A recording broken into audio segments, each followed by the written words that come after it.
Hyderabad Panjagutta police station పరిధిలో తనపై వచ్చిన ఆర్థిక నేరాల ఆరోపణలు పూర్తిగా అవాస్తవమని గాయని మంగ్లీ స్పష్టం చేశారు. న్యాయవాది సుబ్బారావు మీడియా ద్వారా తనపై తప్పుడు ప్రచారం చేస్తున్నారని ఆమె ఆరోపించారు. తాను మీడియాలో ఫేమస్ కావడానికి లేదా బిగ్ బాస్ వంటి కార్యక్రమాల్లోకి వెళ్లడానికి ప్రయత్నిస్తున్నాననే వ్యాఖ్యలు నిజం కాదని మంగ్లీ ఆవేదన వ్యక్తం చేశారు. ఆర్థిక నేరాలతో తనకు ఎలాంటి సంబంధం లేదని, తనతో ఫోటోలు దిగిన వారితో సంబంధించి జరుగుతున్న ఆరోపణలను తనపై మోపడం అన్యాయమని అన్నారు.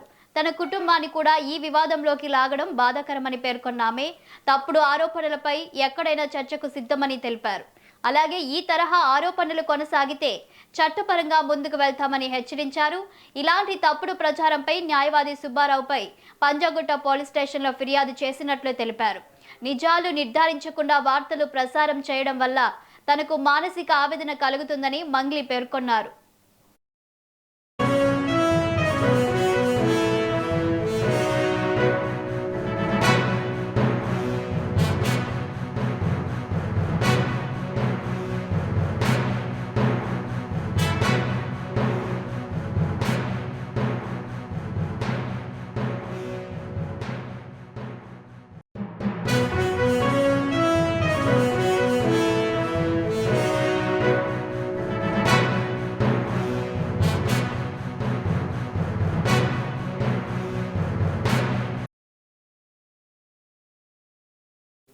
బులెటిన్లో బ్రేకింగ్ న్యూస్ చూస్తున్నాం. హైదరాబాద్ పంజగుట్ట పోలీస్ స్టేషన్ పరిధిలో తనపై వచ్చిన ఆర్థిక నేరాల ఆరోపణలు పూర్తిగా అవాస్తవమని గాయని మంగ్లీ స్పష్టం చేశారు.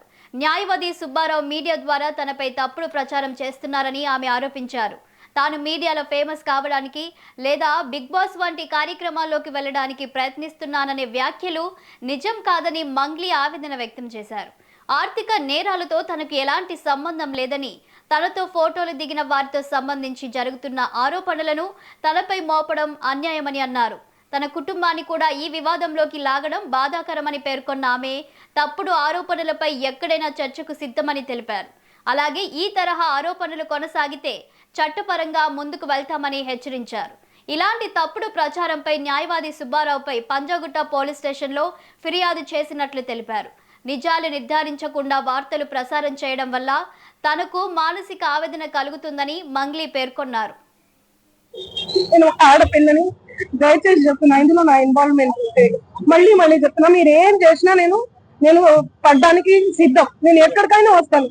కానీ అనవసరంగా నన్ను దయచేసి బ్లేమ్ చేయకండి. ముందు వెనుక తెలుసుకోకుండా ఇందులో నా ఇన్వాల్వ్మెంట్ 1% కాదు కదా, 0% కూడా లేదు.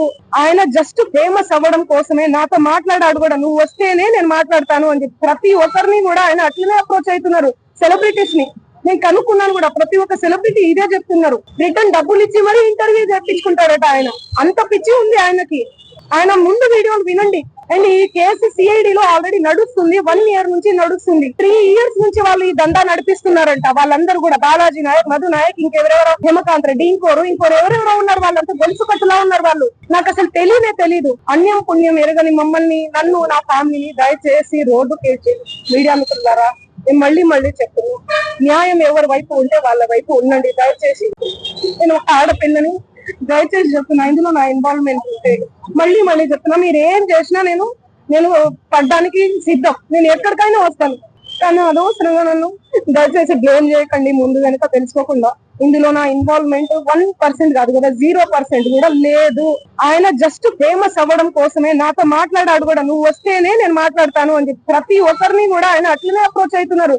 సెలబ్రిటీస్ ని నేను కనుక్కున్నాను కూడా, ప్రతి ఒక్క సెలబ్రిటీ ఇదే చెప్తున్నారు. రిటర్న్ డబ్బులు ఇచ్చి మరీ ఇంటర్వ్యూ చేయించుకుంటారట. ఆయన అంత పిచ్చి ఉంది ఆయనకి. ఆయన ముందు వీడియోలు వినండి.